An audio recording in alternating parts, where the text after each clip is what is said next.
மூட்டையை தூக்க முடியாமல் தூக்கி கொண்டு வரும் துரும்பனை கண் கொட்டாமல் பார்த்து கொண்டிருந்தார் காய்லான் கடைக்காரர். கடைக்குள் வந்து தோளில் இருந்த சிறிய மூட்டையை மெதுவாக கீழே இறக்கினான். பிறகு மூட்டைக்குள் இருந்து ஒவ்வொரு காலி மதுபாட்டிலையும் எடுத்து வெளியில் வைத்தான். கடைக்காரர் பார்வையாலேயே கணக்கு போட்டார். மொத்தம் 10 பாட்டில்கள். டேய், இந்தா 30 ரூபாய். காய்லான் கடைக்காரர் வாங்கிய பணத்தை வாங்காமல் அமைதியாக அவர் முகத்தையே பார்த்து கொண்டு நின்றான் துரும்பன். அசையாமல் நின்றவனை பார்த்து, சீக்கிரம் வாங்கிட்டு இடத்த காலி செய் என்றார் கடைக்காரர். 50 ரூபாய். என்னடா, சரியா சொல்லு. 10 பாட்டில் கொடுத்தேன், இன்னும் 20 ரூபாய் சேர்த்து கொடுங்க.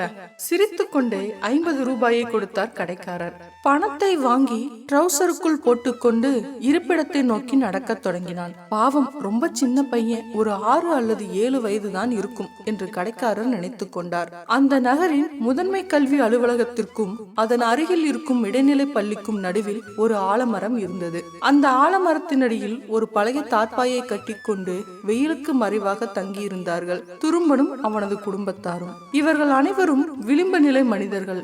இறை தேடுவதே இவர்களது அன்றாட தொழிலாக இருந்தது. துருவனின் தந்தை ஒரு முழு நேர குடிகாரன் என்பதால் கிடைத்த அனைத்து வேலைகளையும் செய்து பிள்ளைகளை காப்பாற்றி வந்தாள் துரும்பனின் தாய். துரும்பனும் அதிகாலையில் எழுந்து ஆங்காங்கே கிடைக்கும் காலி மதுபாட்டில்களை சேகரித்து காய்லாங்கடையில் போட்டுவிட்டு கிடைத்த பணத்தை கொண்டு வந்து அவனது அம்மாவிடம் கொடுப்பான். இதோ டெலிபோன் ஆபீஸ் வந்துவிட்டது.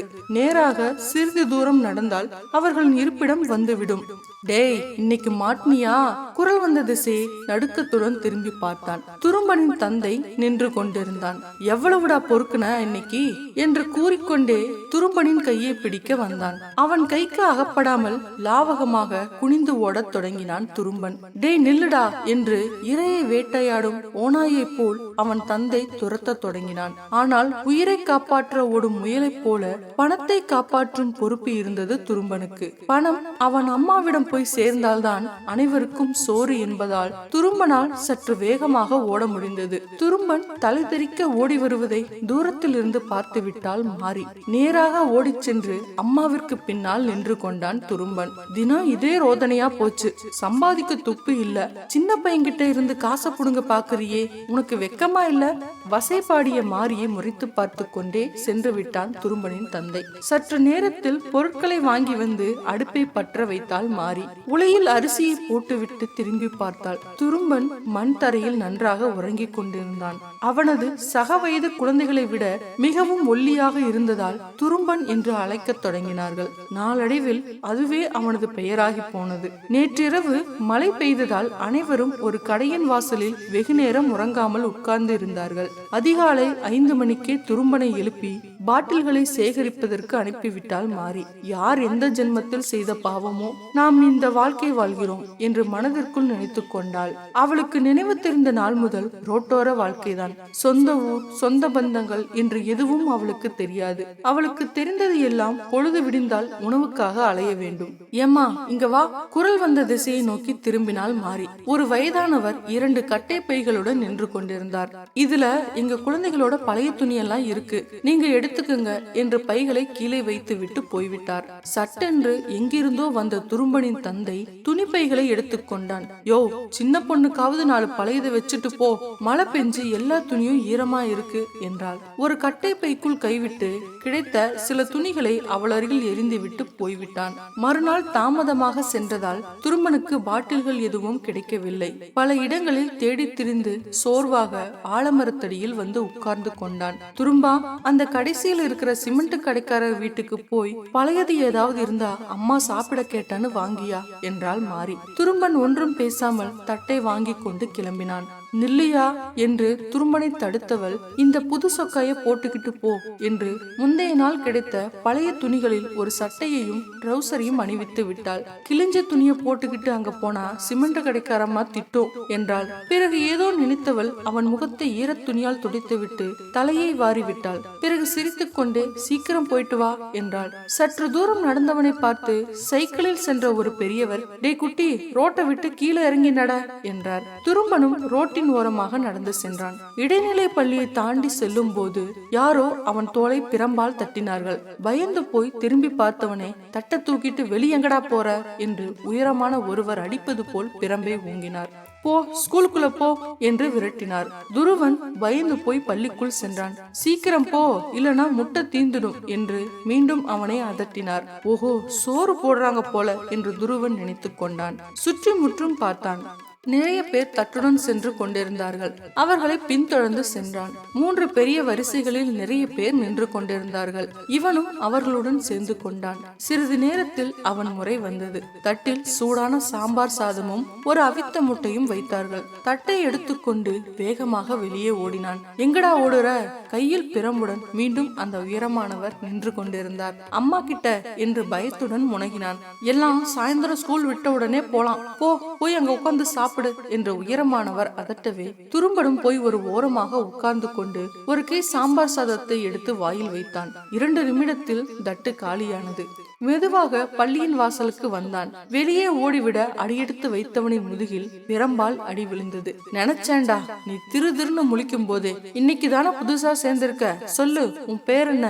பயந்து போய் கண்ணில் நீர் வழிய நின்றவனை பார்க்க பாவமாக இருந்தது அவருக்கு. சரி அழாத, உன் அம்மா 4 மணிக்கு வந்து கூட்டிட்டு போறேன்னு சொல்லி இருக்காங்க, நீ போய் அந்த 1ஆம் வகுப்புல உட்காரு என்று தூரத்தில் இருந்த ஒரு பெரிய வகுப்பறையை காட்டினார். அவர் கை காட்டிய திசையில் அழுது கொண்டே சென்றான் துரும்பன். பாவம், புது பையன் போல இருக்கு, அதான் அம்மா கிட்ட போகணும்னு அலறான் என்று நினைத்து கொண்டார். 1ஆம் வகுப்பிற்குள் நுழைந்தவனே, வாங்க சார், எங்க ஊர் சுத்திட்டு வரீங்க என்று ஒரு ஆசிரியை முறைப்பாக கேட்டார். மேடம், புது பையன் உள்ள உட்கார வைங்க, அம்மா கிட்ட போகணும்னு அலறான், வெளியே ஓடி போய் தொலைஞ்சு போயிட்டானா எல்லாருக்கும் பிரச்சனை என்று துரும்பனின் பின்னாடியே வந்த உயரமானவர் சொன்னார். சரிங்க சார் என்றார் அந்த ஆசிரியை. உன் பேரு என்னடா என்று துரும்பனை பார்த்து ஆசிரியை கேட்டார். துரும்பன் என்றான். ஓஹோ, துருவனா? துருவன் அழகான தமிழ் பேர். யாராவது உன் பேரை கேட்டா துருவன்னு சொல்லணும், சரியா? போய் அந்த 3வது வரிசையில் உட்காரு என்றார். சரி என்று தலையாட்டி கொண்டே சென்று உட்கார்ந்தான். சரி பிள்ளைங்களா, இப்ப எல்லாரும் கணக்கு பாடம் பார்க்க போறோம் என்றார்.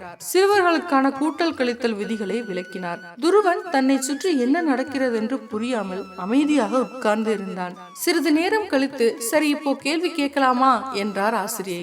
ஒவ்வொருத்தராக கேட்டுக்கொண்டே வந்தார். துருவனின் முறை வந்தது. உன்கிட்ட 10 நெல்லிக்காய் இருக்கு, உன் தம்பிக்கு 2, உன் அம்மாக்கு 2 கொடுத்துட்ட, இப்போ மீதி எத்தனை இருக்கும் என்றார். மீதி என்கிட்ட 6 இருக்கும், எனக்கு தம்பி இல்ல, ஆனா தங்கச்சி 2 இருக்கு என்றான். ஆசிரியை சிரித்துக்கொண்டே சரிடா உட்கார் என்றார். சற்று நேரத்தில் வேறொரு ஆசிரியர் வந்தார். வான்மலை என்ற பாடலை படித்து காட்டினார். பிறகு எல்லோரையும் பார்த்து கேட்டார். நமக்கு எப்ப மழைக்காலம், யாராவது சொல்லுங்க பாப்போம் என்றார். ஐப்பசியும் கார்த்திகையும் என்றான் துருவன். வெரி குட், எல்லாரும் கை தட்டுங்க என்றார் ஆசிரியர். எல்லோரும் தனக்கு கை தட்டியதை பார்க்கும் போது துருவனுக்கு உடல் முழுவதும் சிலிர்த்தது. பிறகு இன்னொரு கேள்வியை கேட்டார். மழைக்காலத்துல நாம எப்படி பாதுகாப்பா இருக்கணும், எங்க யாராவது சொல்லுங்க பாப்போம் என்றார். மழையில நனையக்கூடாது, ஈரத்துணியை அணியக்கூடாது என்றான் துருவன். போன வருடத்து மழையில் பிறந்து 3 மாதமே ஆன அவனது தம்பி உடல்நிலை சரியில்லாமல் இறந்ததை நினைத்து கொண்டான். சூப்பர்டா, எல்லாரும் திரும்ப கை தட்டுங்க என்றார் ஆசிரியர்.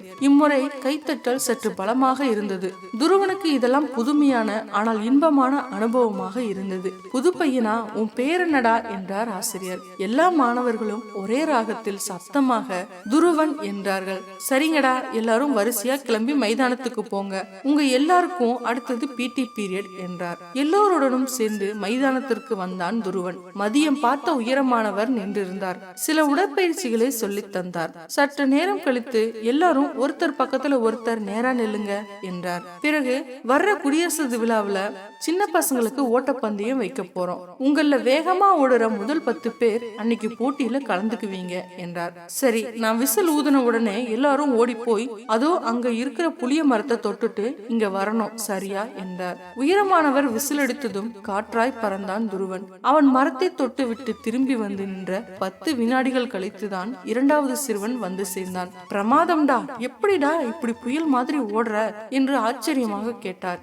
வாழ்வாதாரத்தை காப்பாற்ற தினமும் வெறும் வயிற்றில் ஓடுபவனுக்கு இது ஒன்றும் பெரிய விஷயம் இல்லை என்று அவருக்கு தெரிய வாய்ப்பில்லை. பள்ளி முடிந்த பின் வெளியில் கிளம்பினவனை வகுப்பில் இருந்த சில மாணவர்கள் அழைத்தார்கள். டே துருவா, நாளைக்கு என் பக்கத்துல உட்காரு என்றான் ஒரு சிறுவன். போடா, அவன் என் பக்கத்துலதான் உட்காருவான் என்றான் இன்னொருவன். பொதுவாக துருவன் அருகில் சென்றால் கேட்டாலே அனைவரும் சற்று விலகி நிற்பார்கள். ஆனால் இவர்கள் அவனை அருகில் அமர சொல்லி அழைத்தது துருவனுக்கு புதிதாக இருந்தது. யாரிடமும் எதுவும் கூறாமல் பள்ளியை விட்டு வெளியில் வந்தான். இருப்பிடத்திற்கு வந்தவனை, என் ஜாமி எங்கேயா போயிட்ட, எங்கெல்லாம் தேடுனன் தெரியுமா என்று நிம்மதி கலந்த பதட்டத்துடன் கேட்டாள் மாறி. மதியம் அவனை உயரமானவர் பள்ளிக்குள் துரத்தியதை பற்றி கூறினான். ஐயோ, நீ போட்டிருக்கிறது அந்த பள்ளியோட சீருட உடுப்பு, அதான் அவரு உள்ள போக சொல்லி விரட்டி இருக்காரு என்று சிரித்தாள். அம்மா, நாளைக்கும் நாங்க போகட்டா, அங்க ரொம்ப நல்லா இருக்குமா என்ற துருவனை புரியாமல் பார்த்தால் மாறி. ஓகே ஃப்ரெண்ட்ஸ், இந்த வீடியோ உங்களுக்கு பிடிச்சிருக்கும்னு நினைக்கிறேன். மறக்காம லைக் பண்ணுங்க, கமெண்ட் பண்ணுங்க, ஷேர் பண்ணுங்க, சேனலை சப்ஸ்கிரைப் பண்ணுங்க. தேங்க்யூ.